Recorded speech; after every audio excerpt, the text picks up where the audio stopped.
तयो मुक्ति पदे सदाय भान। ब्रह्मा जी ने भी इस तत्व को अपने स्तुति में वर्णन किया है। और इस प्रकार से देवर्षि नारद कहते हैं, हे वेदव्यास जी, हमने अपनी माता के दिवंगत होने पर भगवान की बहुत बड़ी कृपा मानी। माता के और दैहिक अंतिम संस्कार को करके उत्तर दिशा में चला गया। पीपल के वृक्ष के नीचे ध्यान लगा करके उसे मंत्र का अखंड जाप करने लगा।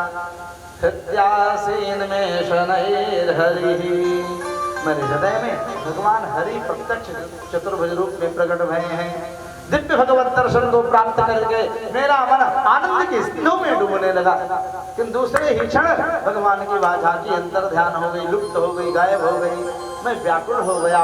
उसी समय आकाशवाणी भई, अय बालक रामदास, बड़े दुख की बात है कि अब इस जन्म में, इस तन में तुम्हें मेरे दिव्य स्वरूप का दर्शन नहीं हो सकता है। क्यों? क्योंकि तुम अभी कुयोगी हो, अधकचरे हो, सिद्ध नहीं हुए हो। हंतास्मिन् जनमनि भवान् मामाम द्रष्टुमिहार्हसि। क्यों? क्योंकि अविपक्व कसायाणां दुर्दर्शोऽहं कुयोगिनां। मेरा दर्शन कुयोगियों को बड़ा दुर्लभ है। अभी जो दर्शन तुम्हें हृदय में हुआ वह मैंने अपने तरफ से कृपा की थी। और इस प्रकार से काल का क्षेप हुआ, समय बीता, महाप्रलय हुआ, सृष्टि का संहार हुआ। और जब ब्रह्मा जी ने पुनः सृजन किया तब मैं वही दासी का पुत्र भजन और सत्संग के प्रभाव से हम ब्रह्मा जी के मानस पुत्र के रूप में प्रकट भये। मेरा नाम देवर्षि नारद पड़ा है। ऋषि बहुत हैं, महर्षि बहुत हैं, ब्रह्मर्षि बहुत हैं, राजर्षि बहुत हैं। देवर्षि तो एक नारद जी हैं जो देवताओं के ऋषि कहलाते हैं और परम ज्ञानी।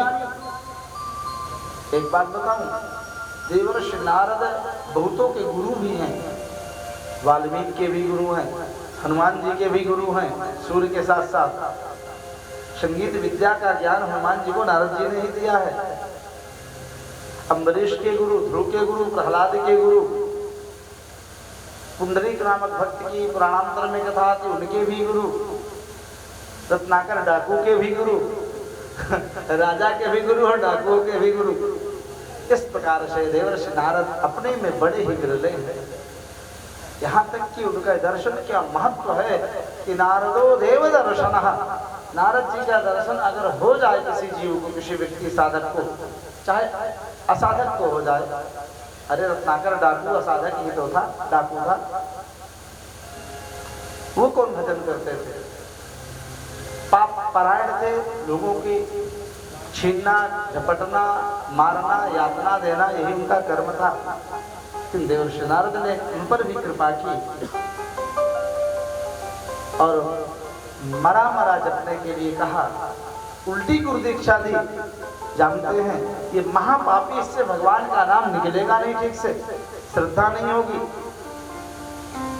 मरा मरा जपा, उल्टा नाम जपत जग जाना, वाल्मीकि भय ब्रह्म समाना।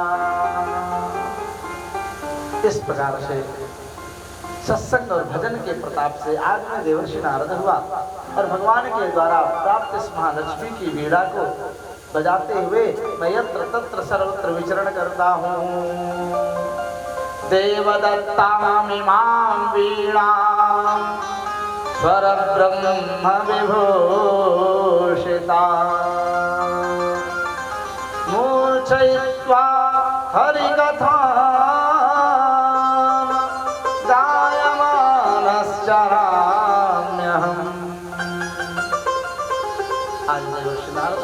भजन सत्संग का महत्व बताया। चतुश्लोकी भागवत का दिव्य ज्ञान दिया वेदव्यास जी को और सीधे ब्रह्मलोक को चले गए।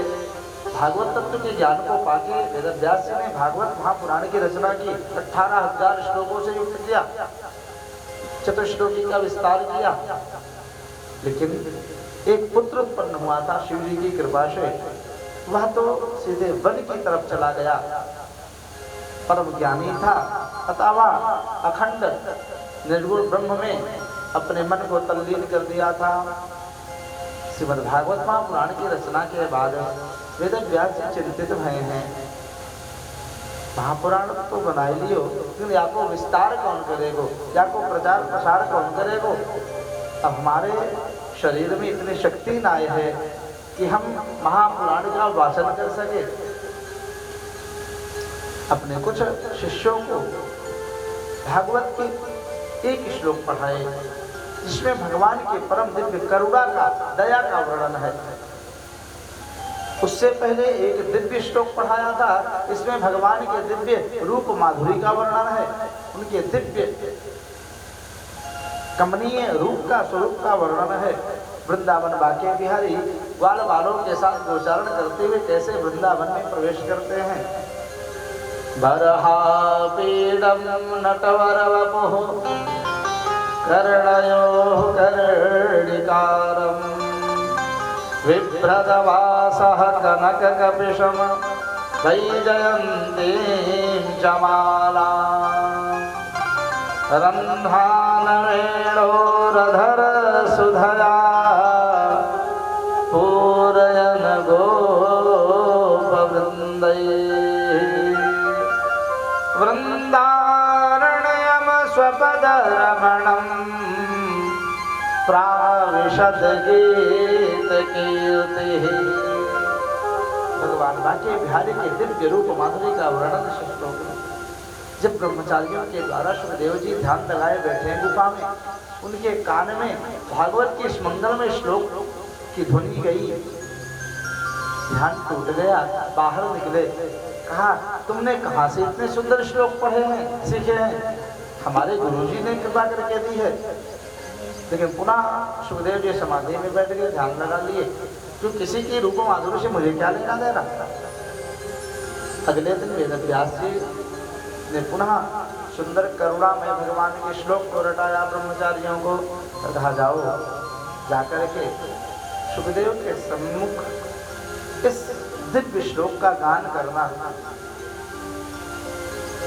भगवान की कितनी दिव्य करुणा है कि जो पापिनी पूतना अपने स्तन में कालकूट जहर को लगा करके गोपाल को मारने के लिए आई थी, भगवान ने उस पापनी शत्रु रूपा पूतना को नरक नहीं दिया, कोई दंड नहीं दिया, इतना भयंकर जो अपराध कर रही मारने के लिए, उसको गोविंद ने वह परम दिव्य वैकुंठ धाम की गति, सदगति प्रदान की, जो बड़े बड़े ज्ञानियों योगियों को भी बड़ी कठिनाई से प्राप्त हुई। जन्म जन्म मुनि जतन कराही, अंत राम कहीं आवत नाही। जिस परम दिव्य धाम की प्राप्ति बड़ी दुर्लभ है, कुछ विशुद्ध माया से परे अविनाशी, जिस धाम में यमराज और काल और मृत्यु का भय ही नहीं है, ऐसा अक्षर अविनाशी वैकुंठ धाम पद दे दिया, अपने घर में स्थान दे दिया। ऐसा कौन दूसरा दयालु होगा जिन्होंने पूतना जैसी पापी के ऊपर कृपा की। अहो बकीयम स्तनकालकूटम, अहो बकीयम स्तनकालकूटम,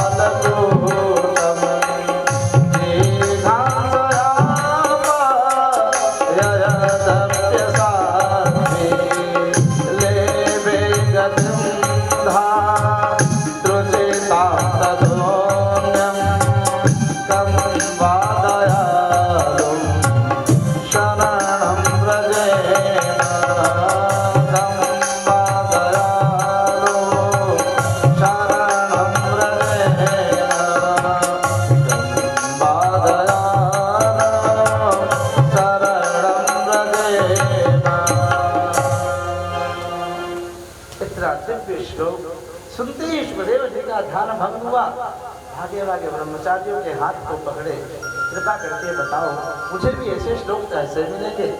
लेकर के गुरु जी के पास आए, ये हमारे गुरु जी हैं, इनकी कृपा से मैंने पाए। वेद व्यास जी के पास लाए, चरणों में दंडवत साष्टांग प्रणाम किया।